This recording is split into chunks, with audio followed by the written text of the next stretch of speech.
Let's solve this question on what trigonometry identity. We are given what if sine theta is equals to cos theta, we should find what cos theta. First of all, I want to let you know that when we are given sine theta is equals to what cos what 90 minus theta, and also when we give cos theta, we say it's equals to what sine 90 degree minus theta, and likewise when we have tan theta is equals to what cot what 90 minus theta, and when we have cot theta is equals to what tan 90 minus theta.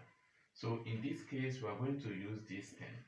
We now say what, recall that, all right, sine theta is equals to what cos what 90 minus theta. All right, it means that anywhere you see sine theta is the same thing as what cos 90 minus theta. So we are going to replace this sine theta with what cos 90 minus theta, since sine theta is the same thing as what cos theta. All right, so that means as you are seeing sine theta here, you are seeing what cos 90 minus theta. So therefore, instead of sine theta, now we are going to write cos what 90 minus theta. Why? Because sine 90 is equals to cos theta, and what sine theta is equals to what cos 90 minus theta is equals to what cos theta. That we have not changed anything. We use this cos to open the bracket.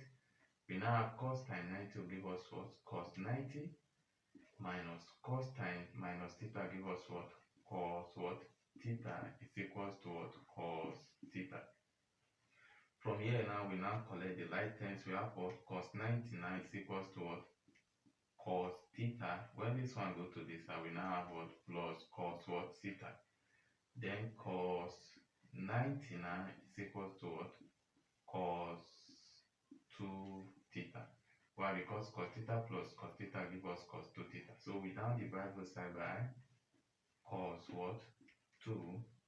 We divide both side by what cos 2. This cos 2 will go, so we are left with what theta. Cos will cancel cos. 90 divided by 2 will give us what 45. So when you say sine 45 is the same thing as what cos 45. So let me test with my calculator. Sine 45 is 0.7071. Cos 45 is still what 0.7071. Thank you. So the answer is